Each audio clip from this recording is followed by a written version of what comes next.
The Christmas Truce of 1914. Good evening, dear listener.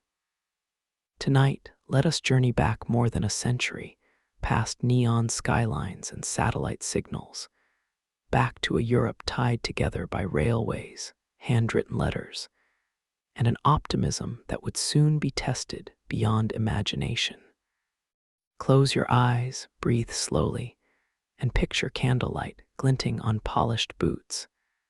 As young men in crisp uniforms march to band music that still believes war can be glorious. The spring of 1914. In the spring of 1914, Europe was a web of treaties that diplomats believed would keep the great powers honest. In quiet Bavarian towns, bakers dusted loaves with flour.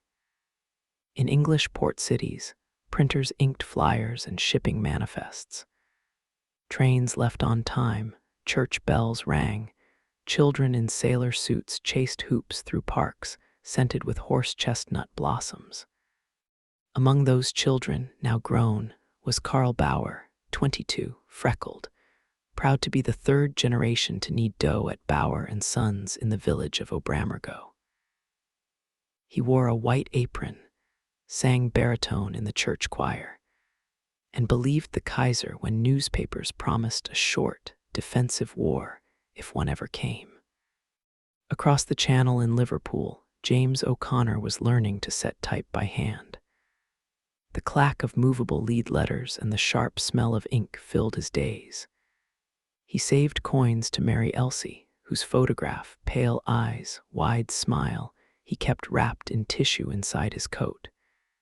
He read about diplomatic spats on the continent and shrugged. Britain had the Royal Navy. What could touch them?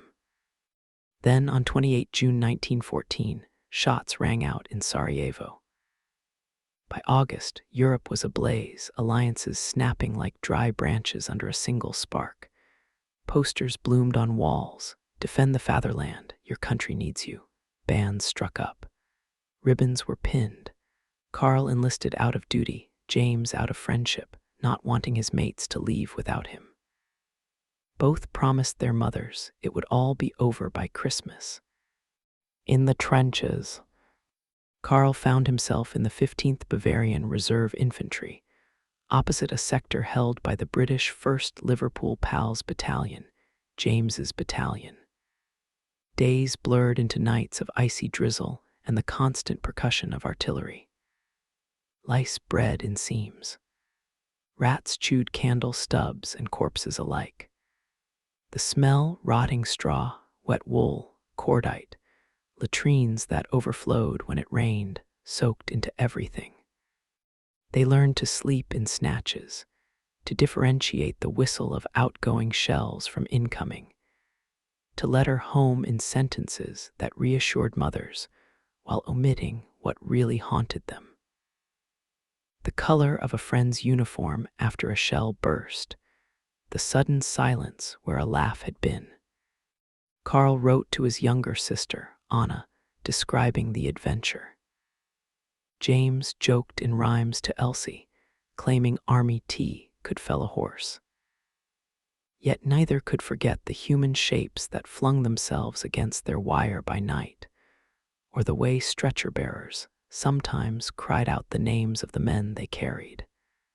Winter sets in.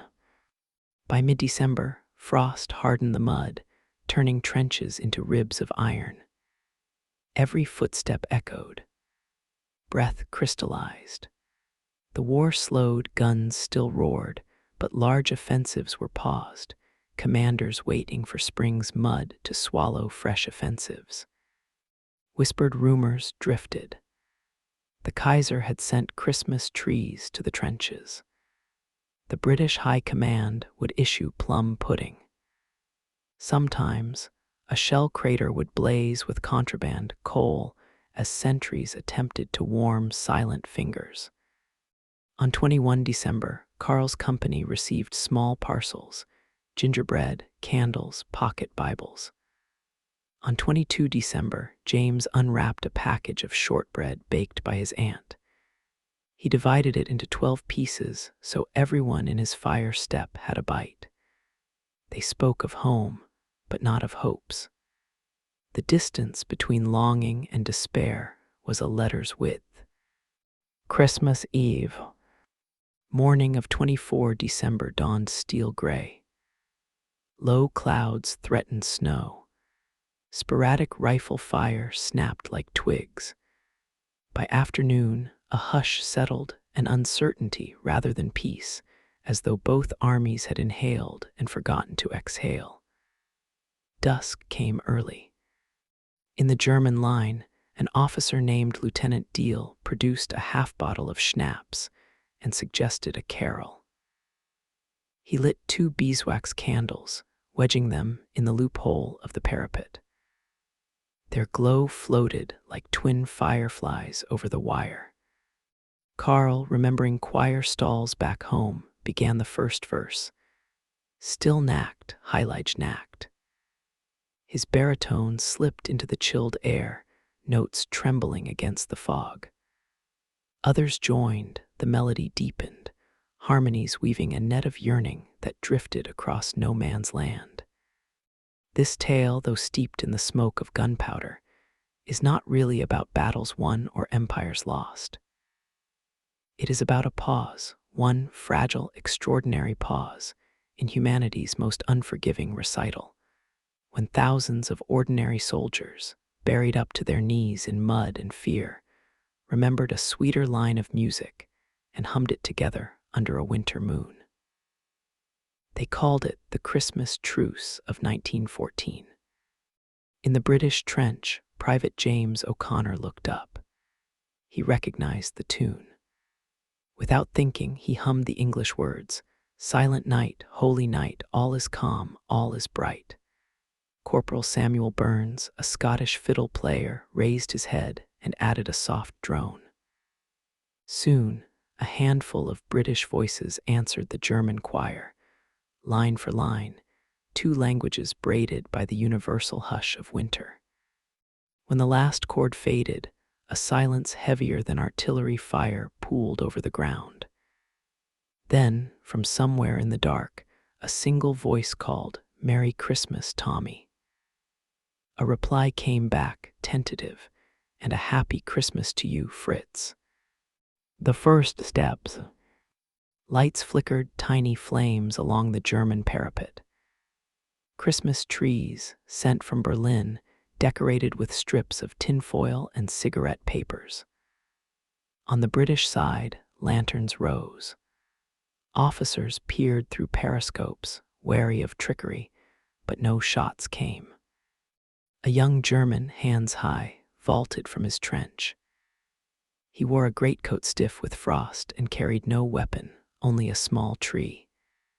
He walked toward the wire, boots crunching snow.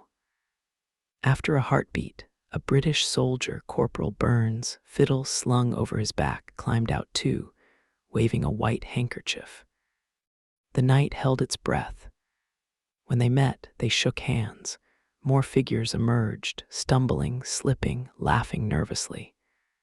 Word raced down both lines, "Stand to, but do not fire." Officers debated. Some barked orders to return. Others, overcome, watched silently as humanity's oldest instinct, curiosity, outwitted fear.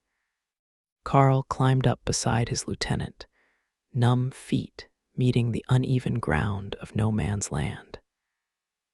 James clambered from a sap 40 yards away, tugging the sleeves of shorter comrades to keep pace. They converged like rivulets feeding a river. A field of miracles. What followed seemed impossible even as it happened. Men who had whispered prayers in case of ambush now laughed aloud at accents and mispronounced names. They swapped cigarettes, Turkish from a German pocket, capstan from a British tin. A German NCO produced a tattered pack of playing cards depicting Bavarian castles. A Welsh private traded chocolate from his mother's parcel for one as a keepsake. Footballs, real in some sectors, improvised in others, appeared. In Carl's sector, a boot wrapped in sacking served. They cleared a rectangle between two shell holes, propped rifles upright to mark goals. The teams, Germany in field gray, Britain in khaki, lined up grinning like boys on summer holiday. James took position as goalkeeper. The match lasted 20 minutes, ending 3-2 to the Germans when Carl, laughing so hard he wheezed, toe-punched the boot past James while everyone else skidded in slush. Elsewhere, a Scottish pipe band wandered into the open, drones keening Auld Lang Syne. A German brass trio answered with O Tannenbaum. Music overlapped, clashed, then found harmony as each side learned the other's tempo. Around small fires, men compared family photos under lantern light.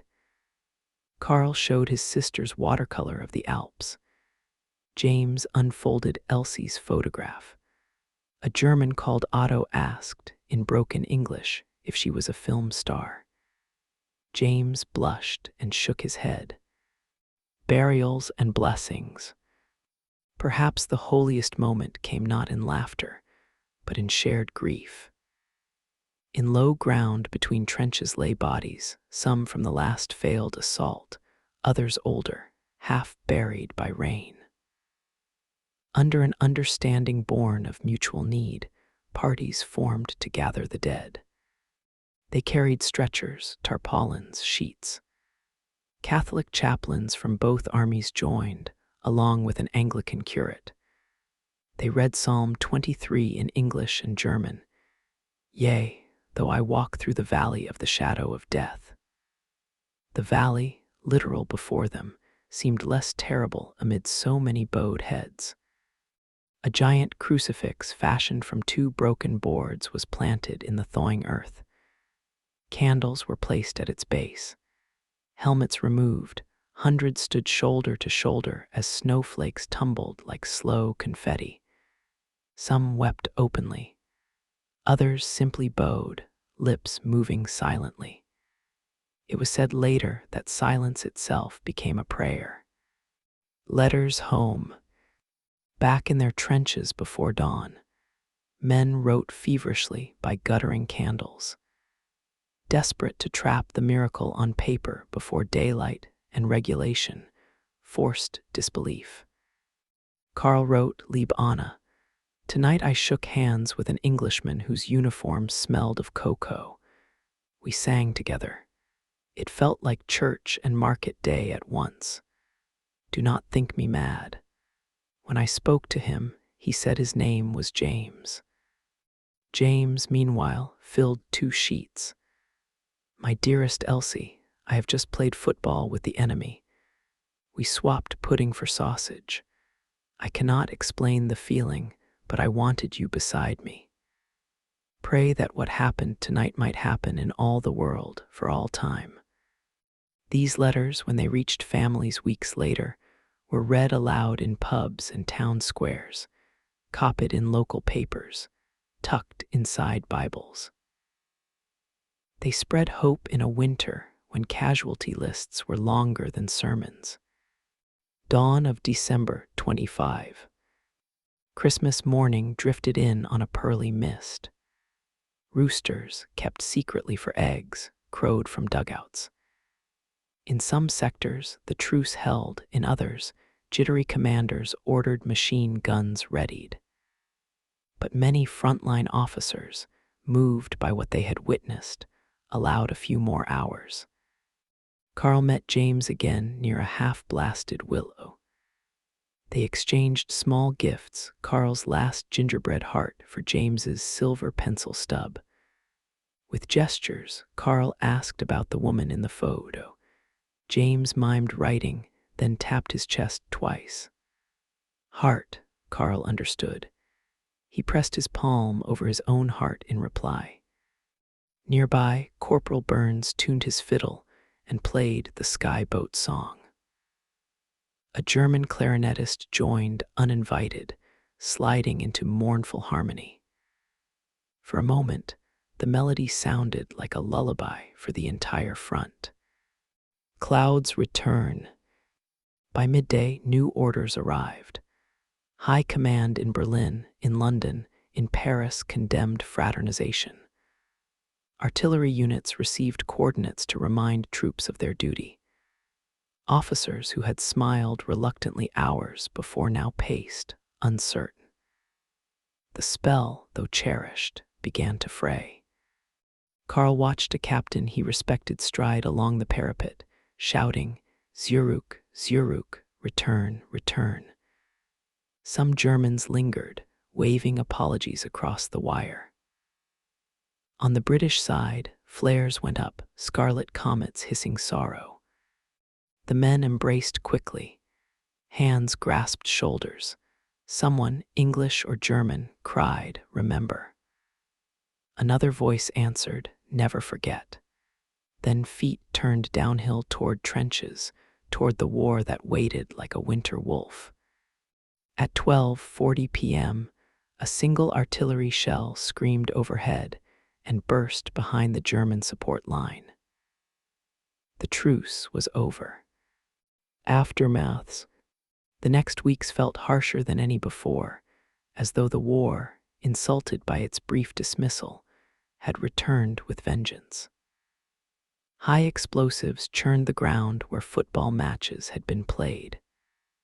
A British sniper reported hearing a German voice shout across no man's land, "We are sorry," before a machine gun stitched the snow. Yet something remained. Men on both sides, ordered to fire, hesitated a heartbeat longer.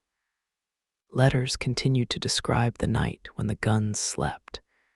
Ministers preached about angels on battlefields. Newspapers debated, was it mutiny or miracle? Karl was transferred to the Eastern Front in spring 1915. He survived Verdun a year later, though a shell fragment scarred his left cheek. James was wounded at the Somme, spent 3 months in a field hospital, then returned to the line limping but unbroken. They never met again. But each December, Karl baked an extra loaf marked with crossed bayonets and set it cooling on his windowsill. Each Christmas Eve, James placed a soccer ball, mud-stained, threadbare, beside the fireplace, telling his children the ball had once flown higher than bullets. Echoes across time. After the war, veterans gathered in halls smelling of tea and pipe smoke, metals clinking like wind chimes of regret. One evening in 1930, at a Munich hostel hosting an international reunion of former soldiers, a middle-aged Englishman limped toward the registration desk.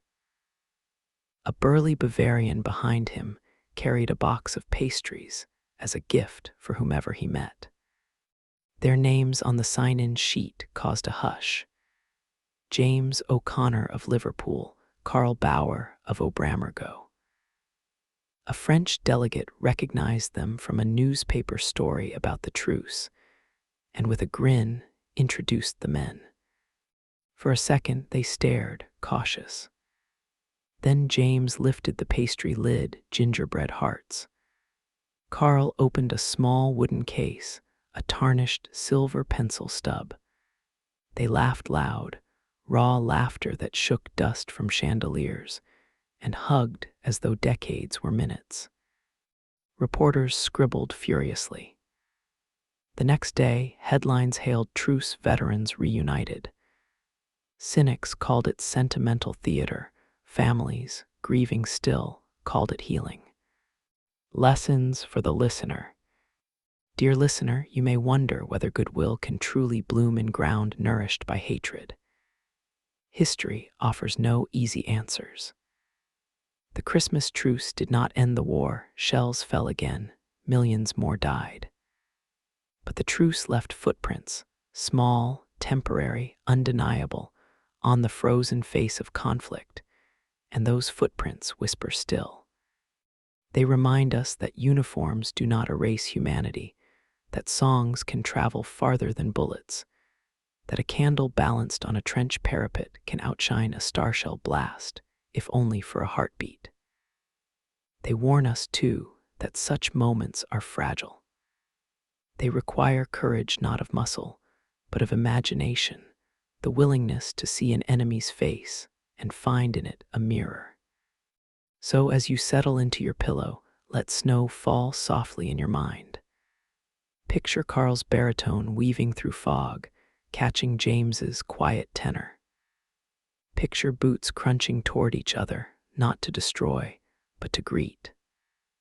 Picture candles trembling in a wind that smells of pine sap and cordite, yet somehow keeps burning. And know this, if in a world rent by fear, anonymous soldiers could carve a single night of fellowship, then peace is never impossibility. It is choice, waiting for us like a song we almost remember. Good night, dear listener. May your dreams be filled with the hush of snowfall, the laughter of unlikely friends, and the steady glow of hope in the darkest trench.